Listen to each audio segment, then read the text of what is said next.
हर हर महादेव। श्री शिवाय नमस्तुभ्यम, श्री शिवाय नमस्तुभ्यम, श्री शिवाय नमस्तुभ्यम, श्री शिवाय नमस्तुभ्यम, श्री शिवाय नमस्तुभ्यम, श्री शिवाय नमस्तुभ्यम, श्री शिवाय नमस्तुभ्यम, श्री शिवाय नमस्तुभ्यम, श्री शिवाय नमस्तुभ्यम, श्री शिवाय नमस्तुभ्यम, श्री शिवाय नमस्तुभ्यम, श्री शिवाय नमस्तुभ्यम, श्री शिवाय नमस्तुभ्यम, श्री शिवाय नमस्तुभ्यम। हे बोला सब दुख काटो हमारा, हे शंभो सब दुख काटो हमारा। शिव शंकर जपूं तेरी माला, भव भोला जपूं तेरी माला के भोला, सब दुख काटो हमारा।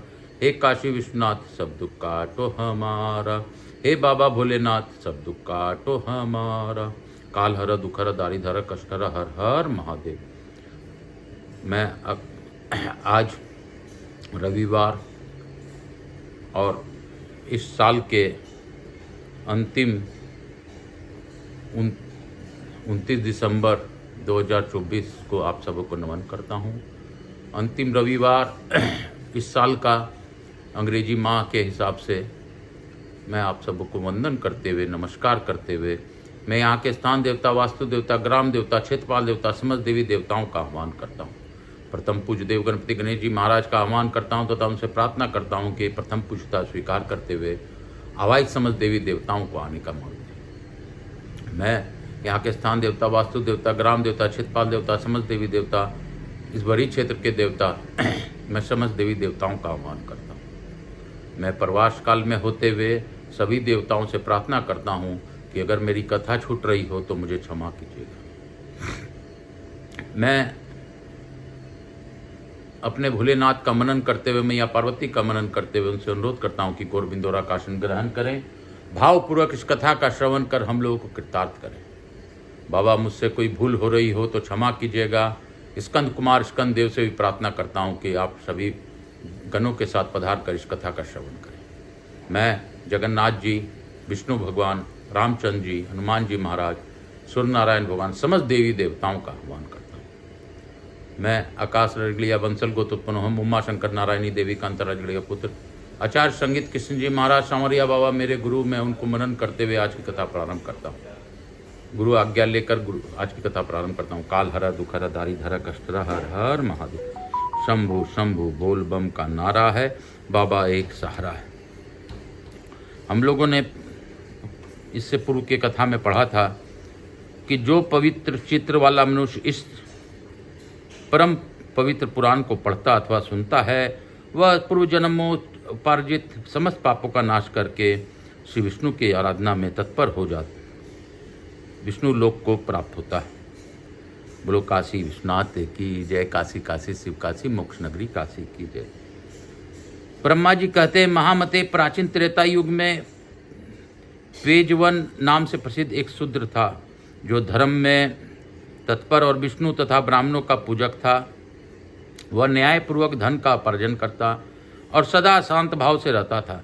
सभी लोग उससे प्रेम करते थे। वह सत्यवादी और विवेकशील था। उसकी स्त्री समान कुल में उत्पन्न, धर्मपूर्वक विवाहिता तथा शुभ आचरण वाली पतिव्रता थी। वह भी सदा देवताओं और ब्राह्मणों के हित में तत्पर रहती थी। महात्मा पेजवन को पूर्व पुण्य के प्रभाव से धन की प्राप्ति हुई थी। वह सदा स्वजनों के द्वारा स्वदेश और प्रदेश में व्यापार किया करते थे। अपने और दूसरे के धन से भी वह व्यापार कराता था।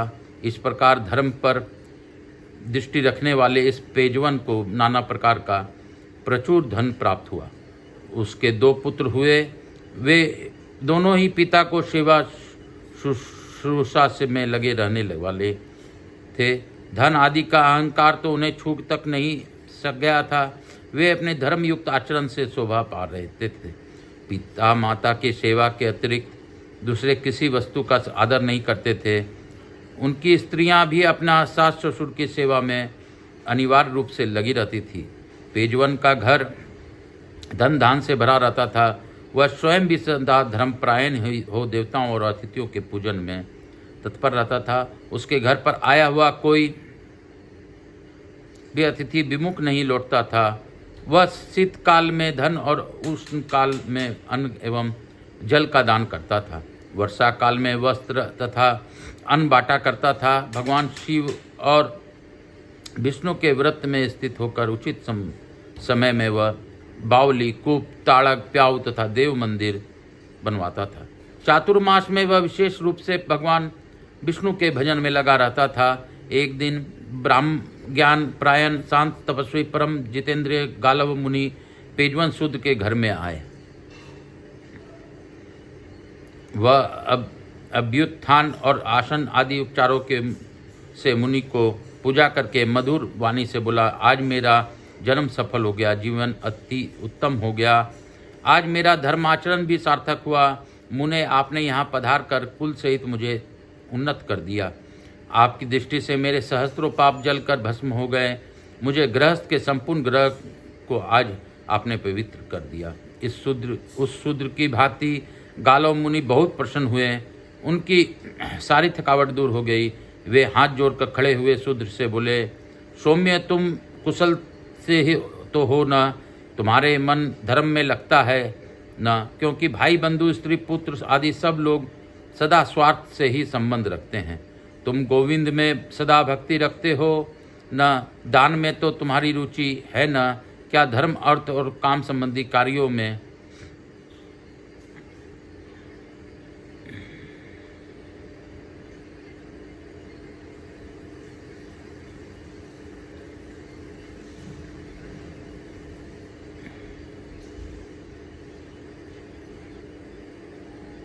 तुम्हारा मन उत्साह के साथ संलग्न होता है?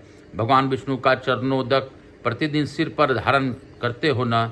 भगवान विष्णु का भजन, श्री विष्णु के कथा, श्री विष्णु का स्तोत्र, श्री विष्णु का नमस्कार, श्री विष्णु का ध्यान और भगवान विष्णु का पूजन, वह सब भगवान के शयन काल चातुर्मास में किया जाए तो मोक्ष देने वाला होता है।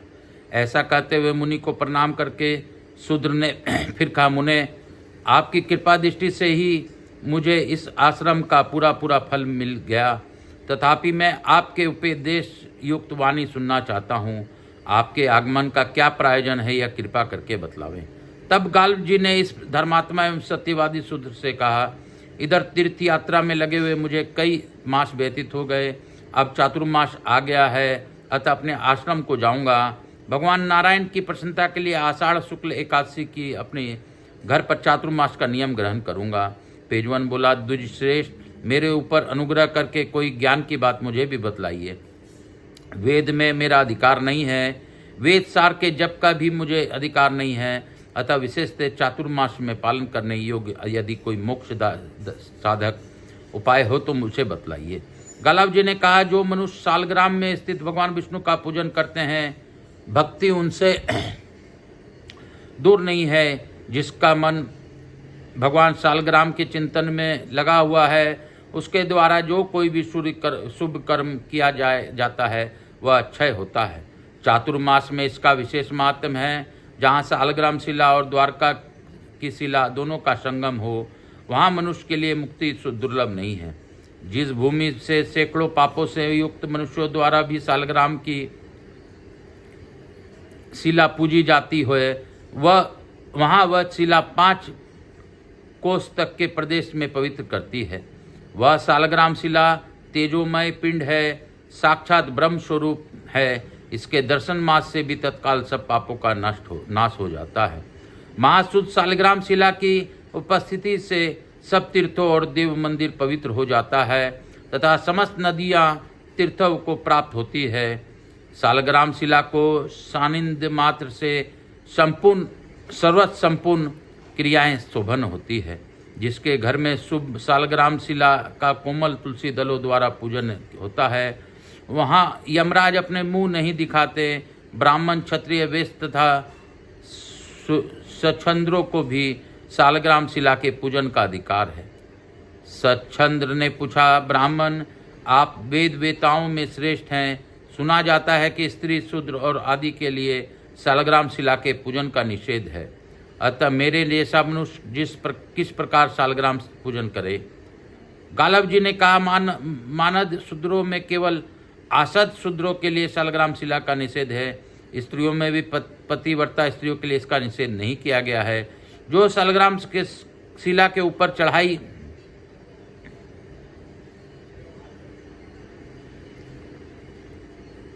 हुई माला अपने मस्तक पर धारण करते हैं, उनके सहस्त्रों पाप तत्काल नष्ट हो जाते हैं। जो सालग्राम शिला के आगे दीप दान करते हैं, उनका कभी यमपुर में निवास नहीं होता है।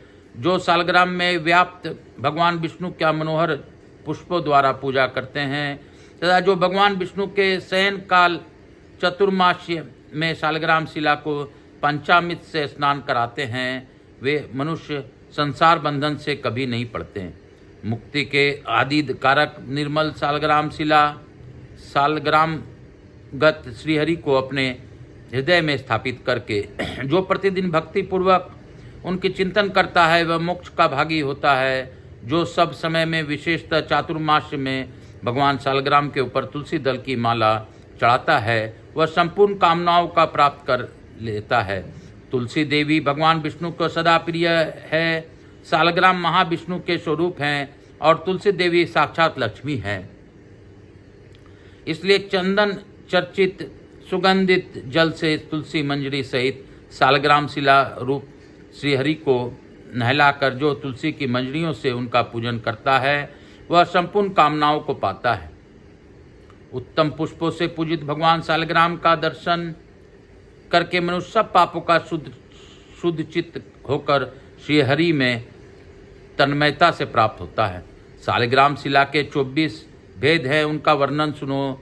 पहले केशव हैं, उनकी पूजा करनी चाहिए। दूसरे मधुसूदन हैं, तीसरे संकर्षण हैं, चौथे दामोदर, पांचवें वासुदेव, छठे प्रद्युम्न, सातवें विष्णु, आठवें माधव, नवें अनंत मूर्ति, 10वें पुरुषोत्तम, 11वें अधोक्षज, 12वें जनार्दन, 13वें केवल गोविंद, 14वें त्रिविक्रम, 15वें श्रीधर, 16वें ऋषिकेश, 17वें नरसिंह, 18वें विश्वयोनि, 19वें वामन, 20वें नारायण, 21वें पुंडरीकाक्ष, 22वें उपेंद्र, 23वें हरि और 24वें श्री कृष्ण कहे गए हैं। 24 मूर्तियाँ 24 एकादशियों के संबंध में रखती है। साल भर में 24 एकादशियाँ और ये 24 मूर्तियाँ पूजी जाती हैं। इनके नित्य पूजा करने वाला मनुष्य भक्तिमान होता है। जो मनुष्य भक्ति पूर्वक इस प्रसंग को सुनता और पढ़ता है उसके ऊपर भूत सृष्टि की रक्षा करने वाले भगवान श्रीहरि प्रसन्न होते हैं। बोलो शंकर भगवान की जय, बोलो काशी विश्वनाथ की जय। काशी काशी शिव काशी, मोक्ष नगरी काशी की जय, मोक्ष नगरी काशी की जय। काल हर दुख हर दारिद्र कष्ट हर हर महादेव, बोल बम का नारा है, बाबा एक सहारा है। मैं इसी अध्याय के साथ आज की कथा को यहीं पे विराम दूंगा। लघु आरती कर सभी देवी देवताओं को ये प्रार्थना करूंगा। कपूर गौरम करुणावतारम संसार सारम भुजगेंद्रहारम सदा वसंतम हृदयारविंदे भवम भवानी सहितं नमामि। श्री राम जय राम जय जय राम, श्री राम जय राम जय जय राम, श्री राम जय राम जय जय राम, श्री राम जय राम जय जय राम, श्री राम जय राम जय जय राम, श्री राम जय राम जय जय राम, श्री राम जय राम जय जय राम, श्री राम जय राम जय जय राम, श्री राम जय राम जय जय राम, श्री राम जय राम जय जय राम। आप सबको वंदन करते हुए मैं प्रथम पूज्य देव गणपति गणेश जी महाराज, लक्ष्मी जी महारानी, रिद्धि सिद्धि शुभ लाभ कुबेर जी महाराज से अनुरोध करता हूँ कि हमारे यहाँ निवास रहकर अखंड कृपा बनाए रखें। आवाज समझ देवी देवताओं से अनुरोध करता हूँ कि हम सभी लोगों को आशीर्वाद प्रदान कर अपने स्थान को गमन करें, पुनः बुलाने पर पधार कर आशीर्वाद प्रदान करें। मैं अपने भोलेनाथ मैया पार्वती को भी धन्यवाद देता हूँ कि उन्होंने गौर बिंदोरा के रूप में इस कथा का श्रवण किया। आप सभी पर अपनी अखंड कृपा बनाए रखिए। हे बाबा, जो इस कथा का श्रवण भावपूर्वक करे उनको कथा श्रवण का लाभ दीजिए। जो इस कथा को सब्सक्राइब करते हुए भावपूर्वक श्रवण करे उनको जीवन प्रयत्न उनके सत्कर्मों में साथ दीजिए। काल हर दुख हर दारिद्र कष्ट हर हर महादेव, बोल बम का नारा है, बाबा एक सहारा है। बोलो बम बोलो बम। बोल बम में संदेशा है, ब्रह्मा विष्णु महेश एका है। बोल बम में संदेशा है, ब्रह्मा विष्णु महेश एका है। बोलो बम बोल बम बोल बम बोल बम बोल बम बोल बम बोल बम बोल बम बोल रे भैया बोल बोल रे बहनी बोल बम बोलो बम बोलो बम बोलो बम बोल बम बोल बम बोल बम।